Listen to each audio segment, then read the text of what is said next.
Thank you for joining us on this beautiful segment with an incredible human being and contributor and thought leader in the movement of regeneration as a whole.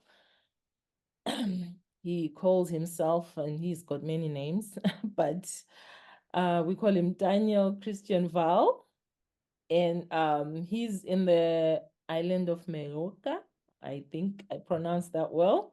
Daniel, you're welcome to this call. We really appreciate your taking time and jumping in on an almost short notice. But yeah, thank you very much for joining. How could I not come when you invite me? I'm always delighted to talk to you, Precious. So thank you for inviting me. No, truly, thank you. And hope that you've had a nice break. So I'm just going to indulge our audience a little bit on Daniel, who I'm sure is well known because he's really a global thought leader. But it's beautiful for those that are meeting him for the first time online today. Daniel is one of the thought leaders and a catalyst for Regeneration Rising. He's also an author of a very famous book that has been translated into about 7 languages. It's called Designing Regenerative Cultures. If you've never held that book, I encourage you to indulge yourself. He also works as a consultant, educator, and activist with NGOs, businesses, governments, and global change agents. So education-wise, he has degrees in biology, holistic science, and a PhD in design for human and planetary health. His work has influenced and really continues to influence emerging fields of regenerative design and salutogenic designs. He's a winner of a couple of awards, but here I'm going to mention the 2021 Bicentenary Medal for applying design in service to society, and a 2-year fellowship with the Volans Fellowship. I'm truly honored to have Daniel here today because he's not only a friend, a colleague, but he's also a mentor. Just when you listen to him and how he's been drifting in the thought process of regeneration and regenerative cultures. So Daniel, this is the People's Food Summit. We're talking all things food, all things solutions, and this is the European segment, but your voice goes beyond Europe as we live in a global village, essentially. I'm going to just invite you to share your thoughts on the importance of this particular topic, and I think we just take it from there. Thank you, Precious, again for this opportunity. And I mean, what's written behind you probably says it all. We need to cool the planet, and we need to feed the world. And increasingly, I find myself in situations where there is a choice to be had, whether to have a conversation about how to fix the current system, how to window dress a system that has been in place for so long that the side effects of it, we don't even understand because they've become culture.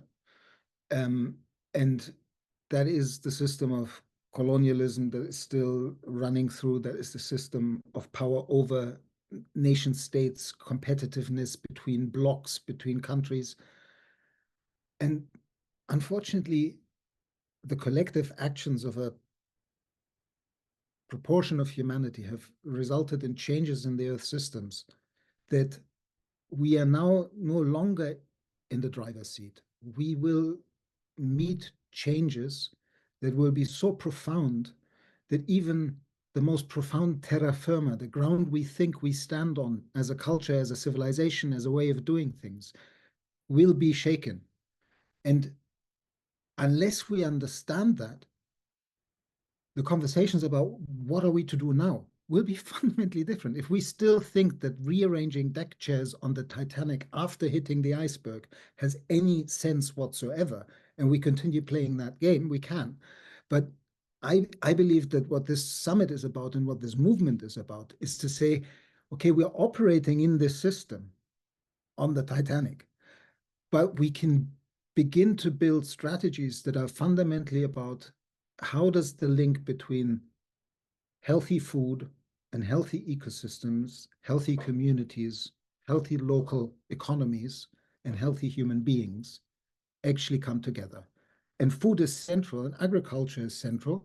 That what culture and how it provides itself, like the depth of how do we create the regenerative cultures where we step back into our species inheritance, which is the pattern of being regenerative keystone species in the ecosystems that bring us forth. Now we're a global species, but we still live in locally and regionally bound territories. And the way to heal the global problems is not having another UN conference where 50,000 people descend on Egypt. It's about having a conversation of how people in place can increase their community resilience against unpredictable change that we know for certain will come and will not be easy, to provide these people with basic provisioning, food, water, shelter, a healthy environment, and to link all of this to creating healthy local economies again, healthy regional economies, diverse local entrepreneurship, different types of educations that fit the place and the culture and are fundamentally focused on healing the ecosystem and healing our communities and healing our relationship with this larger system that brought us forth, which is the planetary biosphere. And that's a massive job. And we're out of time. Like it's 25 past 1, and there are no guarantees of success anymore. True. And, Daniel, because that's obviously very thought-provoking. And your approach indeed provoked something in me to say, instead of saying, this is the solution, or trying to drive the ship the other way around, we are already in a big mess. And that's a different thought process. We are in a mess, but there are immeasurable opportunities. So I'm kind of interested and keen to know, with this big thought and honestly incredibly eye-opening thought process, what opportunities have you been seeing or been taking advantage of? And I think it would be nice for everyone who's listening, including myself, to see where we can all plug into this rearrangement of how we view our situation as a globe. But I mean, the danger of somebody like me holding forth is that it's people could get the idea of me knowing how to do this. What I am is a student of life and living systems and how they work and how they create health and resilience over time. And as a designer, my big question was given to me by my mentor, David Orr, who said, like, how to fit a species arrogant enough to call itself Homo sapiens on a planet with a biosphere is a design problem. And that's basically where we're at. And my conclusion is that it only fits at the local and regional scale. So the opportunities are not in pleasing the globalist agenda and the globalist conversation and the temptation of ever more global networks and alliances that are all needed. But the action and the real relationship building is on the ground. It's even beyond the digital space. Like if we understand how profound the cascading collapses and breakdowns could be everywhere in Europe, in Asia, in Africa, on all the continents, we really need to think of how would we fall back onto patterns that are actually the ancient patterns that made us survive. And that is custodianship of the ecosystems in which we live. And there's so much in that space already to support all the good work that is going on right now everywhere in such a way that we have a double strategy. We still, while the system is pushing into international conversations, we have them, we take the opportunity for it, but we pay attention to the fact that what really matters is human relationship to each other and to the land within the context of a specific place and bioregion. And all the kind of strategic transformation processes where we're still trying to influence big players within systems that might not fully survive these cascading collapses might be a waste of time and strategy. If we, like, I would say the changes are now coming so hard that we don't need to change the system. It will change itself, that it's already pre-programmed. But we can, as Nora Bateson puts it, ready ourselves in the context of the changes that are now no longer avoidable. And that's a very different attitude. And it's a different way to deploy money. It's a different scale at which to intervene. And that's the local and regional scale. We're ultimately talking about re-regionalization and relocalization of primarily food production, but in ways that don't destroy, but enhance the local ecosystem and local community ties. So much is about direct links between producers and consumers within the context of a region. And then the nuanced what can't be produced in one region, like it's not a kind of protectionism and falling back to self-sufficiency at the community scale, but it is a going back to that as much as possible in order to then see how we need to arrange larger flows of trade to provide shortcomings in one area and another, because of course it's too simplistic to say it's all about localization. There are issues around food distributions that are larger, and it's this: how do we find that nuanced conversation when what we need is a radical relocalizing, but without dismissing the supportive subsidiary national and international necessities that will enable that radical relocalization. Yeah, I mean, that's quite a view. And I think just yesterday, I was talking actually to a colleague that the language also is very important in this very theme. Because for so long we focused on food security, but then I think if we are looking at relocalization and re-regionalization, the bigger idea is the cultural relevance of initiatives, regenerative initiatives or regenerative foods or agroecology. You're not only talking about people having enough to eat, but people having enough that has evolved with their cultures.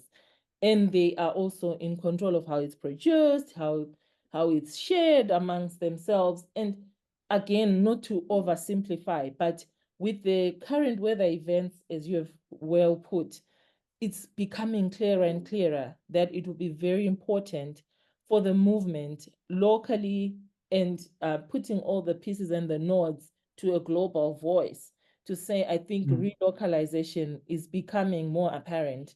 We are actually sitting here with a situation where this is one of the toughest years we've had, with a super heavy El Nino effect that happened in the last growing season.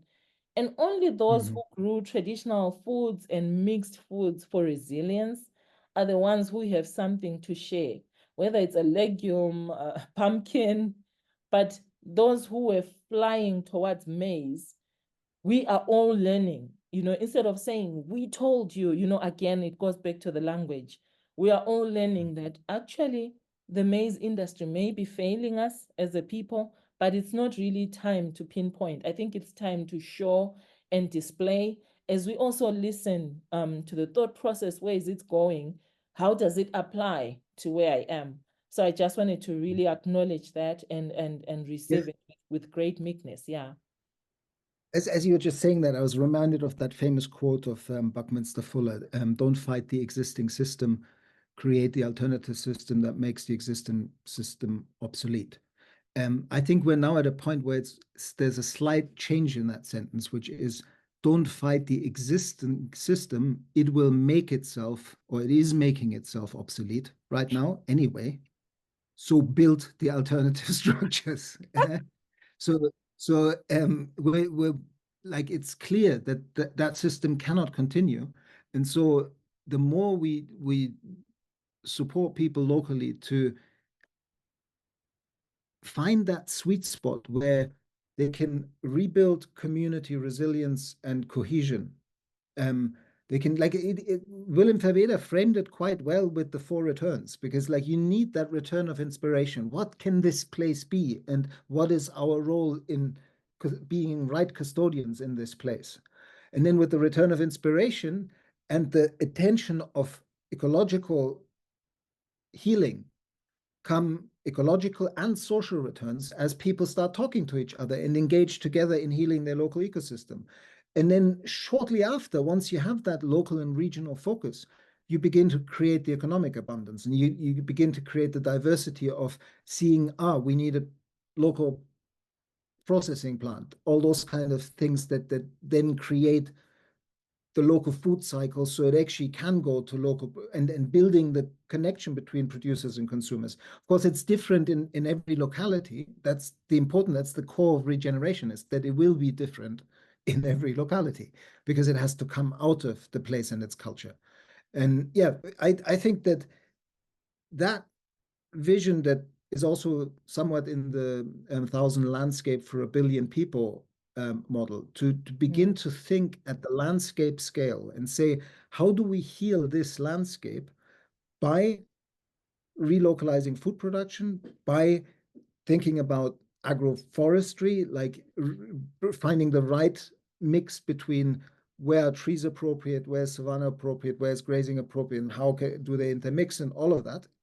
So it's the long term, not just seeing things in silos. This is not just about food. It's not just about agriculture. As we know, it's about water, it's about climate, it's about the local economy, it's about community, it's about culture, story of place, connection of place, the flip back into, and again, this is like, depending on where people are listening, this sounds ridiculous, but it's, for some people, it's the flip back into a kin-centric worldview, to actually begin to understand that we are family with life and we depend on all life. For so many places that have been chasing the kind of insidious neo-colonialist model of neoliberal economic globalization, that kind of thinking that we are separate from nature and that we need to take agrochemicals to rule over her, that it's been insidiously planted in so many places that some people have come to believe it. True, it's been planted everywhere, such that it's incredibly hard to undo this knowledge of that nature needs to be infused with things for her to produce and feed us back. Yeah. But also, I think it's really been brought forward by, honestly, our limitation as humans to think in silos. Because in this case, when you're putting in pesticides, synthetic fertilizers, or whatever that you're putting to the environment that eventually disadvantages you, in your heart of hearts, you have a goal. You are thinking towards a goal of a bumper harvest. But in essence, over and above money, what else is it costing you? What else is it costing the environment that you're managing? What else is it costing even your future? And how is it even messing up further the the ship that's already in a shipwreck? Mhm. But the education has gone on for so long, such that even in small family farmers that I get to work with, you do find that you have to start small. You have to start with a little demo site where we all can see and appreciate what is possible. But again, I think your conversation and your thought this afternoon, our time, has given me also a bit of comfort, because you said, to twist Park Fuller's quote, we will not make it obsolete anymore. It will just vanish. So it's encouraging to farmers, to people like me who are working with small groups, small organizations, to just keep sure-footed. And I think slowly there are many systems in the world and support systems that are coming up. People who are willing to support these small initiatives that in the end become like small lighthouses in a big sea full of many lighthouses. I think we should depend on those rekindling strategies for us to continually move forward. So yeah, it's quite comforting and truly deep. Yeah, it's both the possible lighthouses for change and transformation, and the resilience networks that we need should we be surprised by changes that will be part of the process by which suddenly things that we now have so central, like global trades and tariffs and all those arrangements, might just not be so important anymore in a 2-degree, 2.5-degree climate change world. And that's where we're going fast. And therefore, the whole building examples locally and inspiring people locally to keep believing in that process, that in their place, like if you cool the planet, feed the world, maybe it's also about heal your place and your bioregion. That's the missing piece, like to actually understand that the healing of local ecosystems, of local rivers, the rebuilding of local topsoils, all that needs to be a priority because everything else will flow from that. That's where the abundance will come from. And investment needs to go into that long-term healing of the soils and not feeding some kind of structure of external demands in a globalized market for a certain product. Like it's not growing beans for Tesco anymore. It's providing bioregionally for the population in the bioregion. Yes. So Daniel, you know, I think in my little mind, there's been a thing of concern. Maybe this is the time to talk about it. You know how in the movement there's many initiatives. I call them initiatives or practices or frameworks. For example, you know, you have holistic management, permaculture, agroecology, the whole line, agroforestry. Again, how we implement them depends on the place, what's relevant, how will each ecosystem respond, both the natural and the human ecosystem, right? But then I find us, we are in a bit of a rut in the movement because somehow everyone's being tempted to stand underneath their small umbrella. You know, this is the one that will take us out of the problems. This is the one that will take us. And we find ourselves really just exchanging and not being very fruitful. Yeah. So what's your thoughts and what can be No, the I hear you. messaging? I hear you. I mean, it's the external pressures and temptations for certification with maybe the positive quality control element in mind, like making sure things are done properly. Yeah?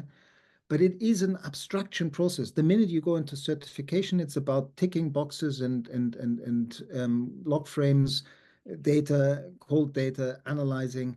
It's not about the specific anymore. It's not about it didn't rain the last 2 weeks in this part of the village, but for some reason over there, it briefly rained. I mean, that's when you go into the local grain here, where I do a little bit of research in regenerative agro-food forestry, we can have torrential rains 2 kilometers from here, where people for an hour and a half get lots of water and it's bone dry here, and the other way around.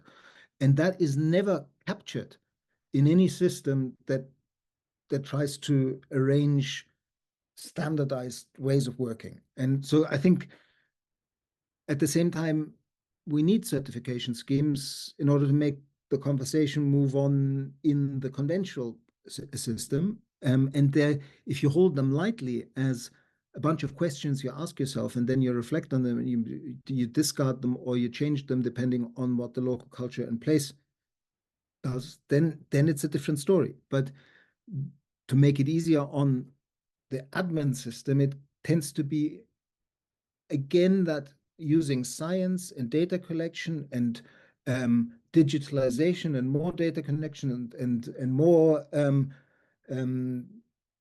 sensors, remote sensing and all of that, which might have its own usage. But we need to understand that all of these are abstraction processes unless we use some of the current satellite technology that is beginning to really work with specifics of place.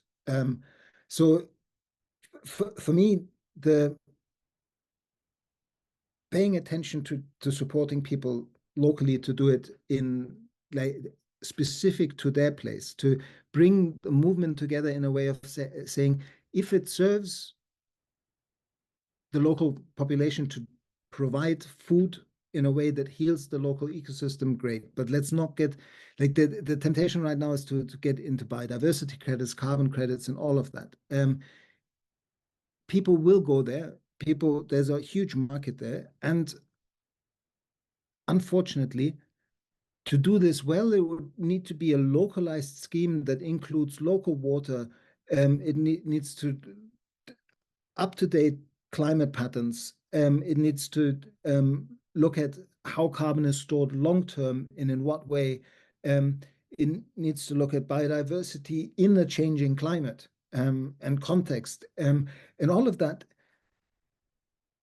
I think that's part of rearranging deck chairs on the Titanic. It's a waste of time. We have more urgent things to do. We know what we need to do.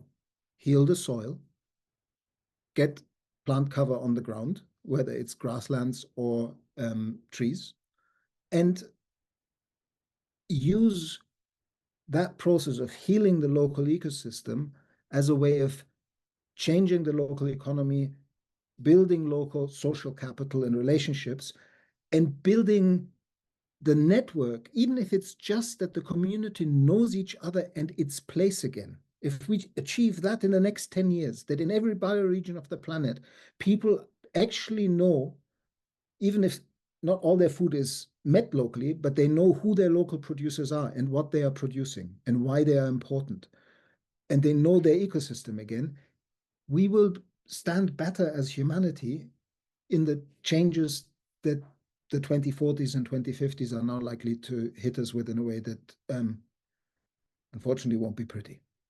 Mm.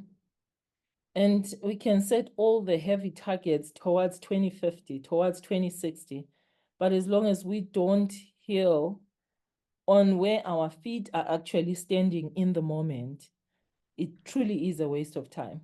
And as we're talking about the carbon credits and all the other credits that everyone's frantically trying to redesign, because there's lots of loopholes in the whole topic there. When you were talking, in my head, truly, I said, okay, once your landscape, your soil, your ecosystem, your natural ecosystem is healed, it will pay you. No one has to come from somewhere with money to pay you, because it also really complicates the whole thing. I think we need to understand that, yeah.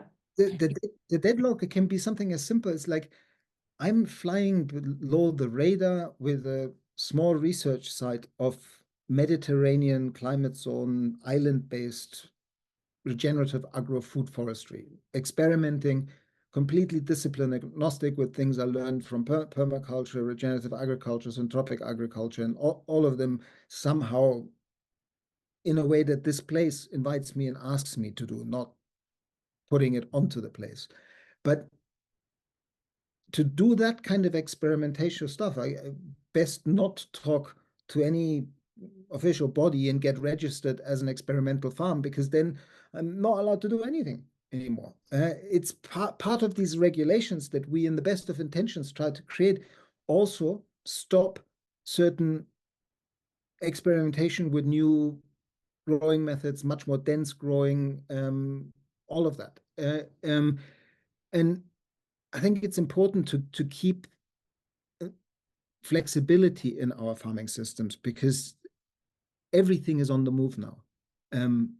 The temperature changes from one altitude to another altitude in a place, as well as from one latitude to another latitude between places, is such that the pollinators and the pollinated don't match anymore, that the migrations don't fit anymore, which means the whole concept of preserving an ecosystem in its virgin original state, all these weird names that we give ecosystems, is an old concept. It's like a freeze frame. This is what this ecosystem looked like when we did the first census. But it's changing, like the density and what kind of trees can grow in a place because of climate change is going to transform. So we need to be open to experimenting there as well. Yeah, Open to experimenting, open to understanding that whole systems is about, I think, being part of a world where pieces keep moving. Nothing is stagnant, and things will change so fast. And I don't think that we are innately prepared to accept. I mean, we do it with our clothes, right? We change sizes all the time, but we don't seem to understand it when it comes to our natural our natural ecosystems. We don't go back to the tailor to check again, like, will this still fit? We just bring our old knowledge and keep wanting to grind in the same way. And of course, it becomes frustrating and it feels like nature is fighting against you. But things are keeping moving and things are keeping changing. I feel like we all have to embrace that truth, even when we're talking about seed and food systems, that you can't keep imposing plants anymore on people should plant this. I think nature will continue to communicate. Our role is to understand. Our role for those that have an opportunity to train and facilitate is to keep digging into eco-literacy. How are things looking now? How can we relate to this? What does it mean to the current way we are farming? How do you see it progressing going forward? That's really amazing. Daniel, I know that listening to you, reading your books, listening to your talks, and being a scientist, I'm sure you're the scientist who left the sheep of how normal scientists think. What inspired that journey of you in the design place? I remember you talking about your PhD, that it wasn't very attractive for many years. Like, what is that truth that you held on to be where you are now? I feel like it's an intrusive question to thank you. That's our face, an interesting but question. very interested And, in knowing. I mean, there's a lot of changes in the world of education at the moment. You might have heard the news that the relationship between Dartington Trust and Schumacher College has changed, and Schumacher College might be closed down. And I, as you mentioned at the beginning, I did my master's in holistic science at Schumacher College by now 23 years ago, in 2001. And there was confronted with a way of healing what previously had made me leave science because it felt wrong how we were approaching things. And I couldn't find a way in that system that was beyond that obsession with p-values and statistic or quantified quantified data. And it didn't allow for the naturalist dynamic perspective of being a participant in nature. And right at Schumacher College, that's what I got back. Talking Gaia theory with James Lovelock, talking deep ecology with Stephen Harding, who recently died, talking complexity science and health with Professor Brian Goodwin, one of the founders of the Santa Fe Institute of Complexity and one of the leading lights of complexity science. And really understanding that at the core of science itself, there is a message that is the world is not predictable and controllable beyond a very small time frame and localization. That means the best thing we can ever do is aim for appropriate participation, not for prediction, control, and manipulation. That's barking up the wrong tree. And because it's a dance and a continuous learning to be in the ecosystem, not to be the scientific white-coated observer that has nature out there. Like, nature isn't out there. We are nature. It's all one system. And our way of thinking just influences how we understand it. But if we come back into the system and we understand that the only way that we can qualitatively, not quantitatively, measure whether we succeed in appropriate participation, like being part of the system, is whether what we do increases the health of the system at all scales, the health of a cell, the health of an organ, of an individual, of a family, of a community, of a bioregion, ecosystem, a planet. And if we can pay attention to organizing our affairs and doing things in such a way that we always aim to increase overall systems health, that's where life doesn't become a struggle for competition anymore, where it flips around and actually becomes a syntrophic, synergistic exercise where the more you give, the more you receive. And so for me, it clicked back then that the aim was, how do we heal the system? How do you create healthy wholes and appropriate participation in it? That was the long subtitle of my master's thesis. And then I got the opportunity to do a PhD, which I thought was going to be designed for sustainability, because I thought, okay, design is the way we can build that world. And in that process, I realized that no, it's designed for human and planetary health. How do we actually fit back in? It's a much more humble thing. It's not a how do we redesign the world? It's more a kind of how do we learn how to design our affairs in ways that we become once again vehicles of life's regenerative impulse flowing through us, because regeneration is not a concept. Regeneration is nothing new. Regeneration is the heart of what happens in every cell, in every ecosystem. It's life's process to create conditions conducive to life. And we need to align with that process again. And our species inheritance in every place around the planet where we still have indigenous roots and connection to the land is that we have shown that we're capable of being regenerative keystone species in that place. We have made places more biodiverse, more abundant, more productive over millennia when we lived in the right relationship with the land. But we've lost that right relationship. And that's what I think this summit is all about. What an opportunity this has been to also have you summarize your beautiful life's journey in these very few minutes. I asked that question. I asked that question with a great knowledge that the essence of your work and the essence of regeneration, that's where it stems from. I mean, as the world is precious, and on behalf of Regeneration International, thank you for the amazing work that you continue to do and for all the lessons that you continue to so quietly share.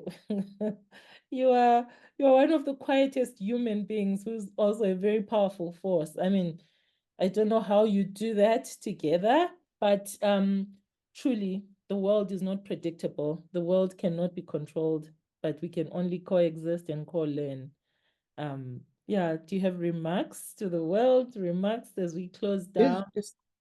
just the only remark might be to foreground again that it's a kind of strange world where we invite experts to have conversations about things and ask them questions, and then they have to answer them. And increasingly for me, there's I just want to say I'm talking from my privilege of education, of background, of nationality, of skin color, of knowledge, of um, even inheritance, so I can be on the land that I'm now the custodian of.